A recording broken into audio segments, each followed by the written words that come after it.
Part 1. You will hear a tourist asking about cruises round the harbour.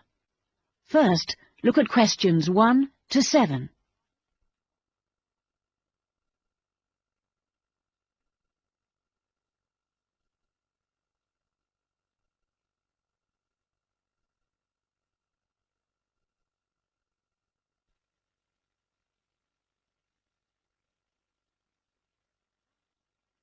Now listen to the first part of the conversation and complete questions 1 to 7 on the table.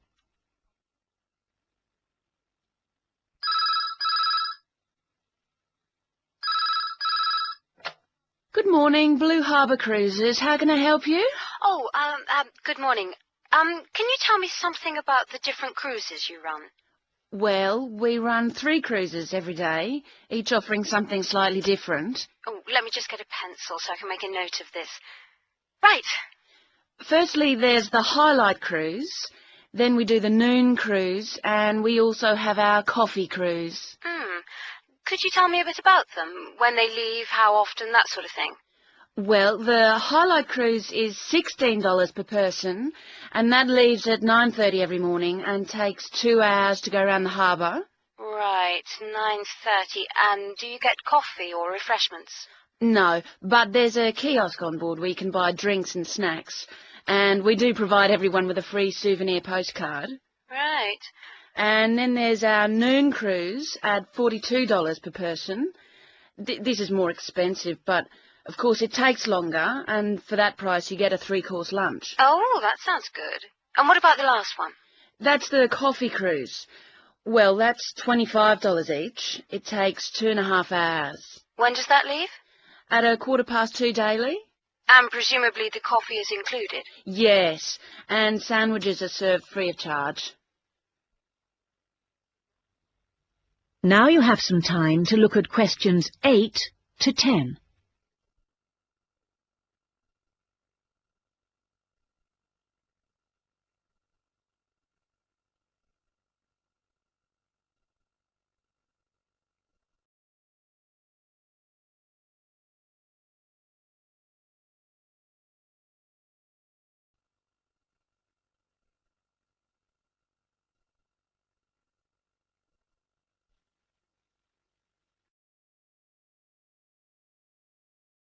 As you listen to the rest of the conversation, answer questions 8 to 10.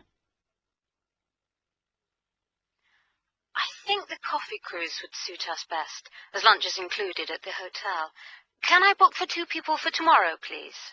No need to book, just be down at the quay at 2 o'clock. All our cruises depart from jetty number 2. Can you tell me where that is exactly? Yes, number 2 jetty is opposite the shops. It's clearly signposted. Right. And can you tell me, is there a commentary? Yes, there's a commentary on all the cruises. Is it possible to listen to the commentary in Japanese? My friend doesn't speak much English. It's in English only, I'm afraid, but the tour guides usually speak some Japanese, so she'll be able to ask questions. Oh, fine. Oh, and one other thing. I should just mention that it gets extremely hot on the upper deck at this time of year, so it's a good idea to wear a hat. Otherwise, you could get quite badly sunburnt. Right, I'll remember that. Thanks very much.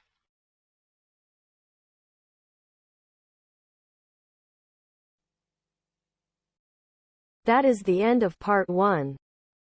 You now have half a minute to check your answers.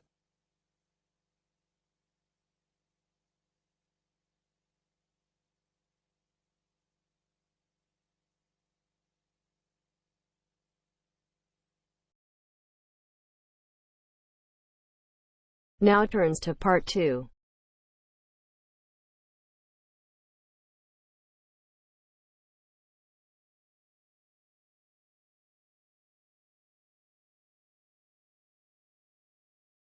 You are going to hear a guide named Matt, who is introducing their trip in Wildlife Haven.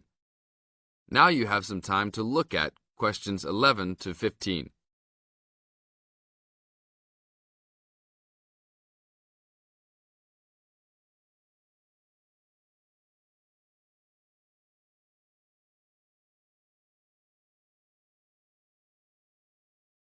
Now listen to the first part of the introduction carefully and answer questions 11 to 15. Well, good morning, everybody. My name's Matt, and I'm one of the 3 guides here at Wildlife Haven. Our job is to make sure that you all have a great time here with us and go home feeling happy and relaxed. As you can see, we're away from the city in a remote area between a national park and the sea. To encourage you to relax, there are no radios or TVs, and the only phones and newspapers are in the office.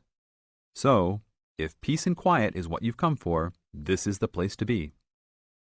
From your cabin on the hill, you'll find you have the national park behind you, and you can look out from the sea from your front balcony. Your luggage will be unloaded from the bus and taken to your rooms in a few minutes. Once you have picked up your key at reception, please locate your room and check that all your luggage has arrived. The daily program here at Wildlife Haven is flexible and only as demanding as you want it to be. You should each have a brochure setting out the facilities and various walking tracks you can take. And on the bus, you are given a green sheet setting out a number of group tours in the coming week. If you want to join any tour, just write your name and room number on the relevant sheet along the wall here. Tomorrow, there is a beachcombers and rock hoppers tour exploring marine life in the rock pools along the beach. Or, if you'd prefer to go inland, there's a guided forest walk that takes you off the walking tracks. If you want to catch some lunch, you could join the beach fishing expedition. And at night, you'll see there is a moonlight forest walk that leaves each night at 7 p.m. So there is plenty to choose from at Wildlife Haven, and of course, that includes just sitting on your balcony watching the waves roll in. But I would recommend my favorite tour, the Waterfall Walk. This departs at sundown each day and also provides the opportunity to have a moonlight swim. Now you have some time to look at questions 16 to 20.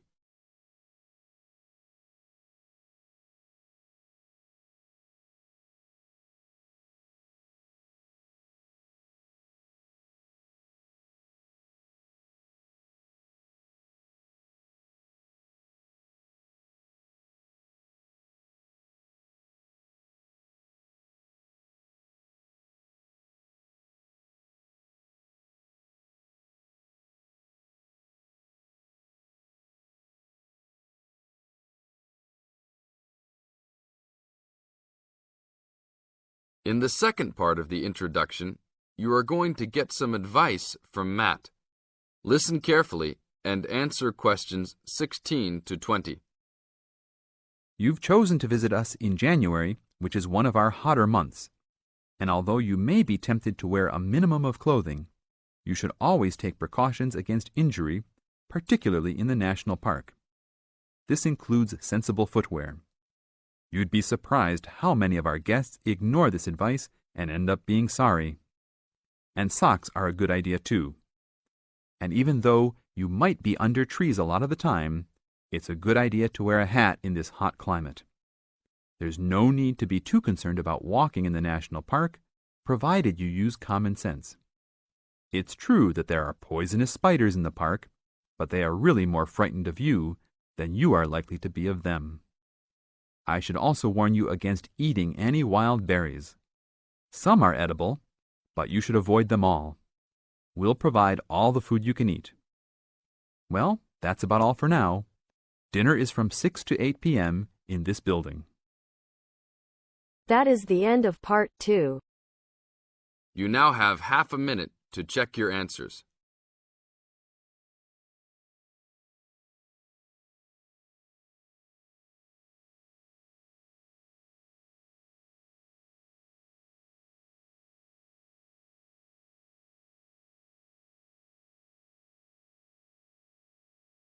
Now turns to part 3.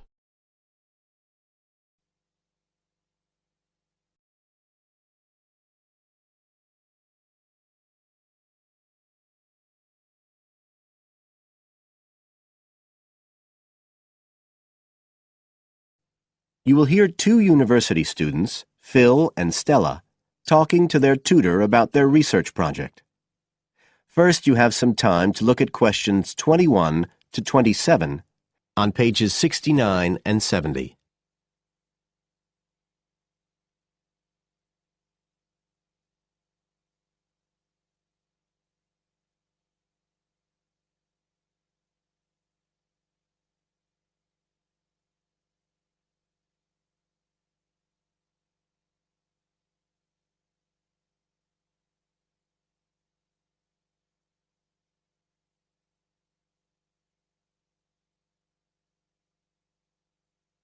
Now listen carefully and answer questions 21 to 27.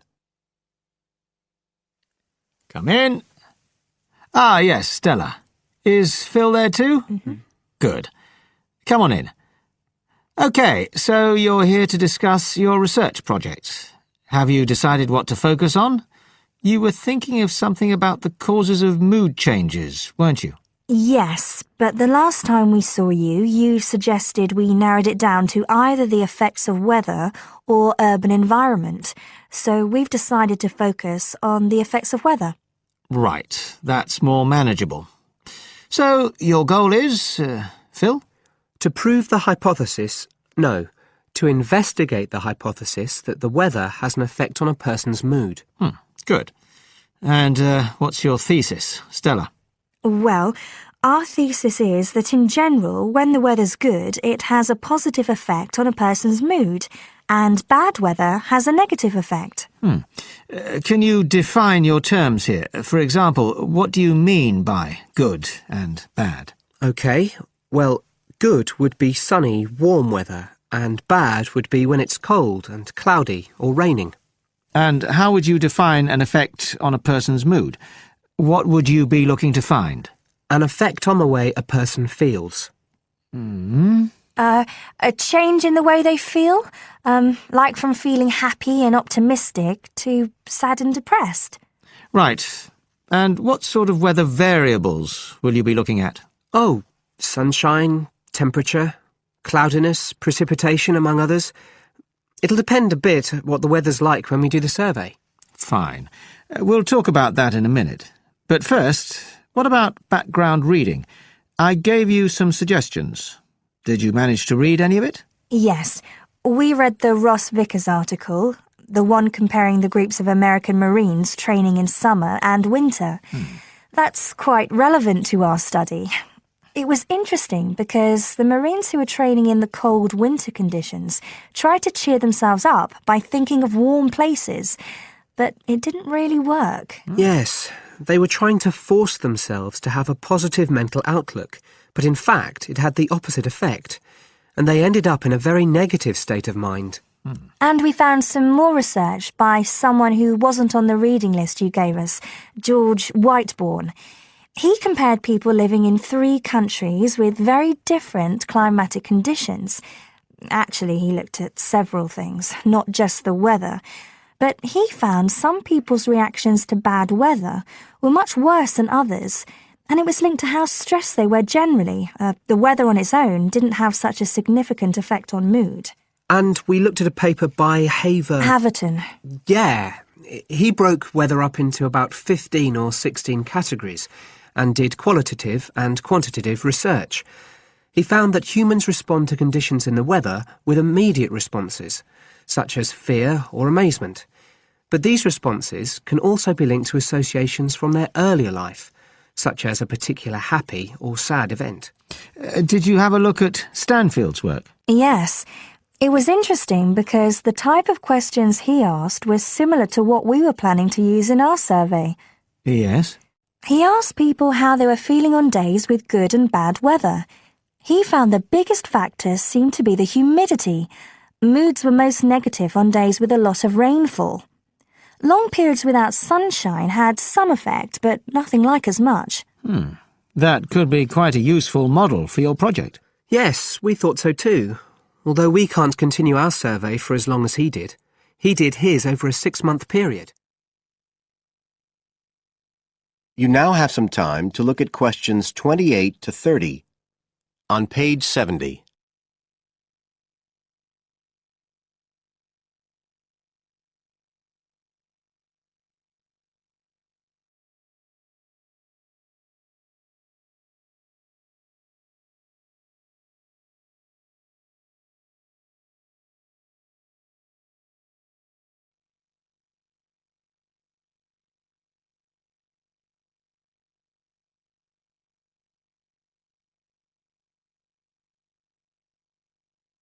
Now listen and answer questions 28 to 30. Right. Well, you've made quite a good start. So, where are you going from here? Well, We've already made the questionnaire we're going to use for the survey. It's quite short, just 8 questions.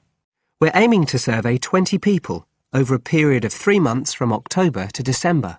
We can't specify the actual dates yet because it depends on the weather. We want to do the survey on days with a range of different weather conditions. And we'll just be working on campus, so our data will only be statistically sound for the student population here. That's okay. Have you thought how you'll determine what will constitute each aspect of weather, and how many you're looking at? We decided on 4. The amount of sunshine, cloudiness, temperature and precipitation.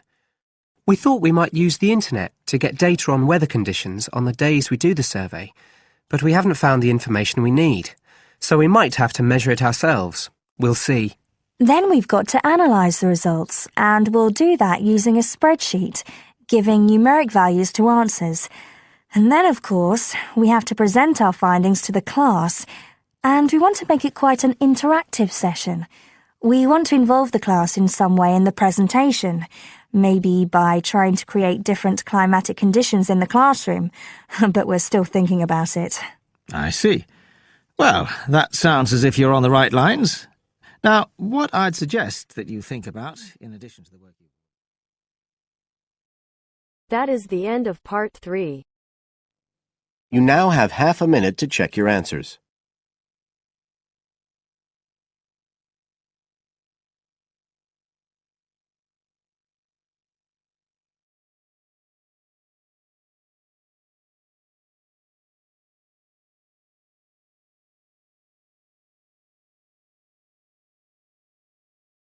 You will hear a talk about waste and waste treatment. First, you have some time to look at questions 31 to 34.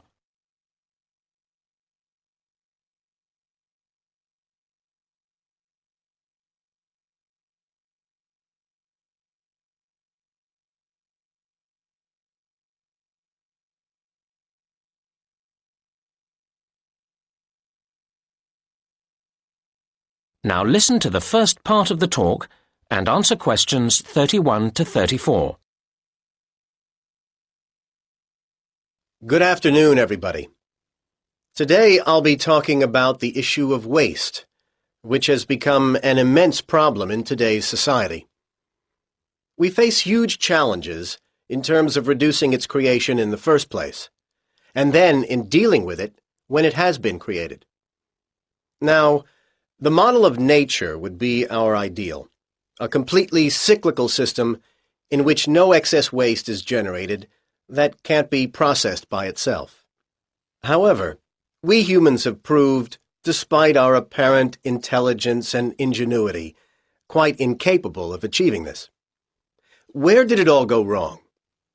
We have evidence that in ancient Greece and Rome, governments operated municipal waste collection, and a huge Stone Age mound was identified some years ago in Norway as waste disposal. So we can see that people have been generating waste for a very long time indeed. However, during the Dark Ages, sophisticated municipal waste processing disappeared. The medieval answer to waste was to throw it out of the window. But this waste, apart from broken pottery and a few metal objects, was largely organic. This meant, of course, that it was quickly absorbed into the environment by the natural processes of decay. However, many concerned people, such as doctors, claimed that this created health problems, although it wasn't until science produced convincing evidence of the connection between rubbish and disease that governments began to see the importance of dealing with the problem effectively. Unfortunately, their response has remained slower than the generation of waste. It is very hard to deal with waste that won't melt into the environment, as so many of our modern consumer goods won't. And that's why the invention of plastic has caused the worst headache for the environment. It's more than nature can deal with. Now you have some time to look at questions 35 to 37.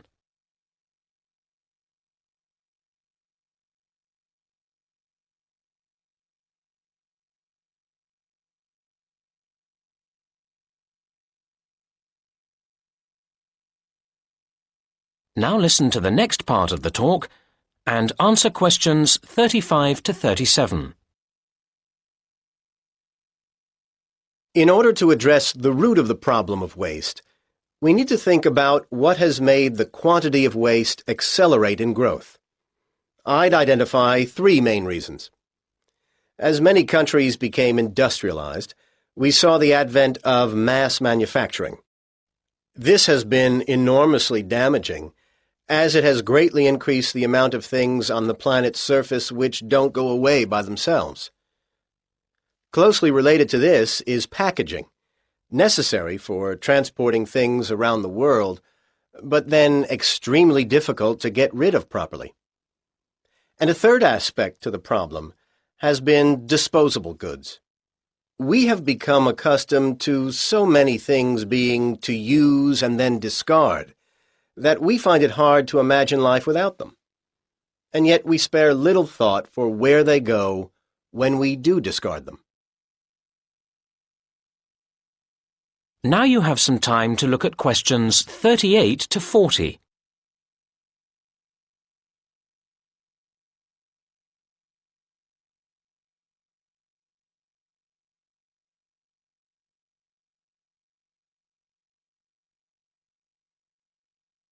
Now listen to the rest of the talk and answer questions 38 to 40. Right now, let's move on from where all this waste comes from to what is done with it all now it's here. Different countries deal with waste differently. Of course, each country also changes what it does, so the figures for waste treatment I've got here are likely to change in the future. Let's look at municipal solid waste, or MSW. MSW is important to consider because it's effectively a measurement of consumerism, how much waste people produce that goes beyond the absolute basic requirements in life to eat and drink. One of the main ways of dealing with MSW is incineration, burning it. This is adopted variously around the world. The UK burns relatively little waste, as does the US, while Denmark burns about half of all waste, and Japan uses this method for as much as 3/4. These are broad brushstrokes, of course, because an important issue is how efficient and clean the burning process is. Another major form of waste treatment is using landfill sites, basically burying the waste in the earth. Currently, this method is the dominant process used in the UK at over 80%, and is also heavily used in Germany and in the US, while densely populated and mountainous countries, such as Switzerland and Japan, dispose of relatively little this way. A third and much better way of dealing with waste is to recycle it, turning it back into more things we need. It must be said that much depends here on whether further waste is generated by the recycling processes themselves. The UK and Japan have rather poor records in recycling, while Switzerland tops the table in this respect, and reasonably impressive levels are achieved by Denmark and Germany.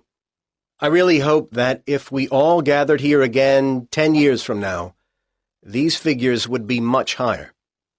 Time and a lot of effort will tell.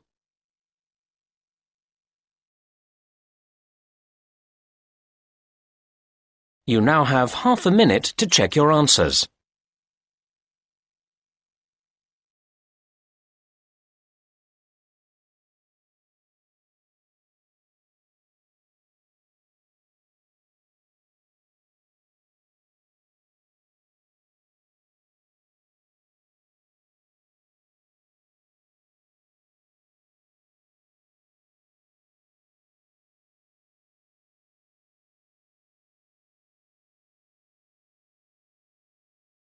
Step 1, wake up early, gonna rise with the sun.